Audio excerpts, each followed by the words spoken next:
Okay, I'm going to show you real quick how to make a hollandaise, or technically maybe a bearnaise sauce. And you don't need eggs, so this is not for you. This will be purely for Basil's consumption. So you get a little bit of water in a pot like that. All you need is the steam from this. You will use a little bit of the water later on, but it's mostly just the steam is what you want. And you got your steel bowl. If you try to use a ceramic bowl, it tends to be too difficult to control. You can control it. So lemon, put it in there. This is just hollandaise for two of us, but as I happen to have quite a lot of egg yolks spare, I will make a little bit extra, and we can use it for 2 days. We can use it for something else. Hollandaise sauce or bearnaise sauce is what's called an emulsion sauce. So it's made with egg yolk and some butter whipped into it. So that's tarragon. Oops. So technically it's bearnaise when you put the tarragon into it. Technically bearnaise and hollandaise have different methods of preparation, but for me they are so close that it's all the one. Now, like I said, I happen to have egg yolks here left over because Louis doesn't like egg yolks in his chorizo eggs. So I'm just going to pop those egg yolks in there. And then this one goes on top of your water. And you can't leave this. You can't walk away and do something else. You've got to whip it on here like this. Doesn't take long. Once your water gets hot, you can see it's not boiling yet, it's getting hot. Leave it on here. You're whipping it until it forms a foam. Now, if you mix it too much, if you heat it too much, you'll make scrambled egg, which we're going to go in the bin. So you need to whip it so that your egg yolk is cooked hygienically.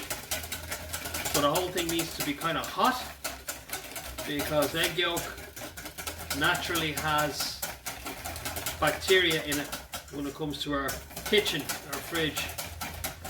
It does hold a bit of bacteria, so heating it sufficiently makes it safer to eat. Hollandaise and bearnaise sauce is very good for putting on top of broccoli or cauliflower. It's very good for any grilled fish, and it's really, really good with steak. You can put there are lots of variations on hollandaise and bearnaise by putting different herbs into them or that kind of thing, but I tend to like it fairly classic. So you can see that the foam is starting to form here.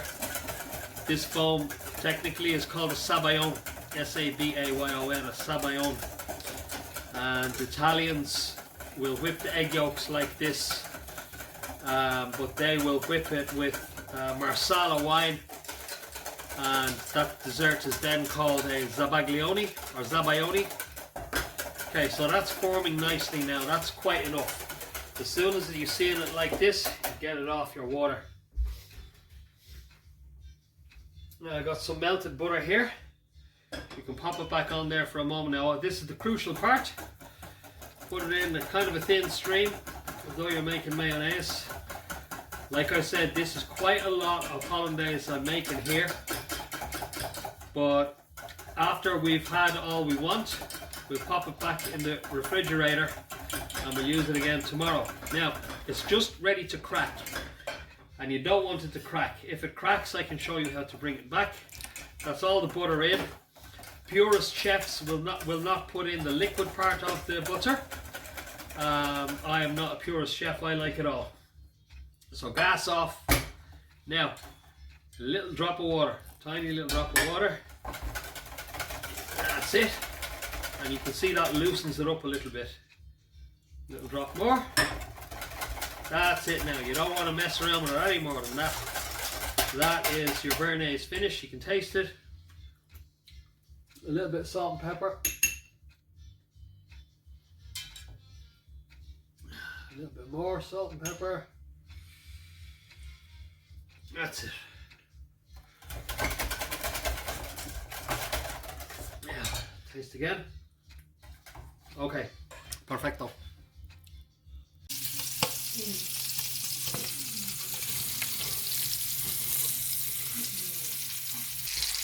So that looks as though it's almost finished there. It's good enough.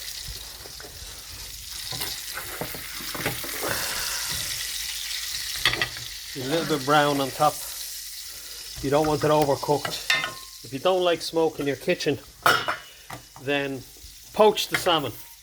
Get the butcher to remove all the skin, and then you won't have smoke in your kitchen. So you can decide if you want to live life with delicious food, or if you want to live life with the smokeless kitchen, but you won't be having both. Okay, one or the other. There's your bearnaise up on top, just like that. Not to be shy. There's another one. That's